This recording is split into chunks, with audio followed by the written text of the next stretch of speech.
Bismillah ar-Rahman ar-Rahim.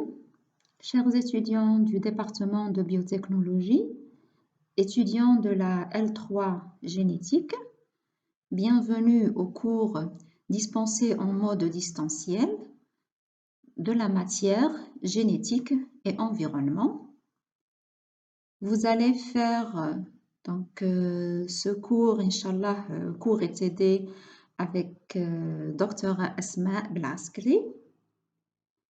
Alors, pour ce module, il est placé dans l'unité découverte car il abordera les techniques de modification et manipulation génétique que l'homme a inventées pour apporter des caractéristiques désirées aux êtres vivants, hébergés par un environnement qui exerce lui-même un impact sur ces organismes.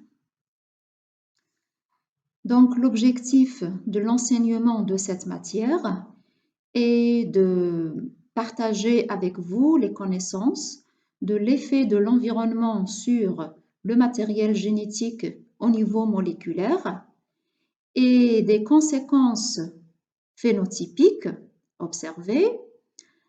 Nous allons voir aussi l'impact de l'utilisation des organismes génétiquement modifiés sur l'écosystème. Donc, si on prend la deuxième partie de l'intitulé de ce module, nous allons faire dans cette séance introductive quelques rappels dans un enchaînement logique, donc, pour voir brièvement les définitions de certains concepts qui constituent la base de cette matière. Donc, rapidement, nous allons parler des sciences de l'environnement. Nous allons parler de l'écologie, de la biodiversité et enfin des modifications génétiques pour arriver à la première partie de l'intitulé de notre module.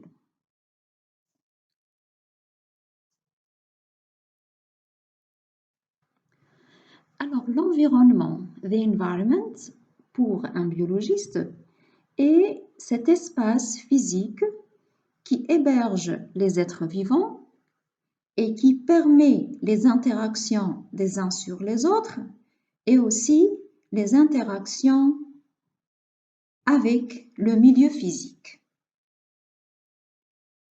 Les sciences de l'environnement en réalité ont émergé du besoin de vivre dans un monde sain, notamment pour les besoins basiques, air et eau propre, climat et sol convenables pour l'agriculture et pour la société en général. Alors, l'objectif de ces sciences est principalement de considérer les responsabilités morales de chacun d'entre nous pour comprendre les graves conséquences du rapide épuisement des ressources naturelles, du changement climatique et de la perte de la biodiversité.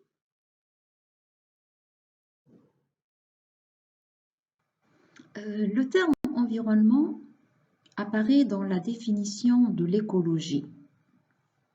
Vous avez vu ça l'année passée. Vous aviez un module écologie. Vous avez vu que l'écologie étymologiquement est composée de deux parties.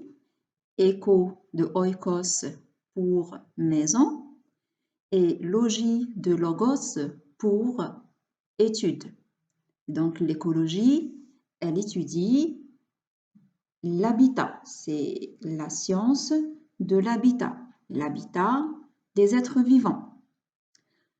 Cette science fut définie par la première fois par Ernest Haeckel en 1869 et dans sa définition, il dit que c'est l'ensemble des interactions entre l'animal et son environnement organique et inorganique. Vous voyez, vous avez le terme ici, environnement. Actuellement, l'écologie ne prend pas en considération uniquement les animaux, mais cette science s'élargit pour étudier les processus influençant la distribution et l'abondance des organismes, les interactions entre les organismes et les interactions entre les organismes et la transformation et le flux d'énergie et de la matière. Dans cette définition plus généralisée, j'ai mis en gras et avec une autre couleur le mot interaction. Pourquoi? Parce que justement, c'est ces interactions qui sont à l'origine de la biodiversité. Donc, le point qu'on va voir maintenant.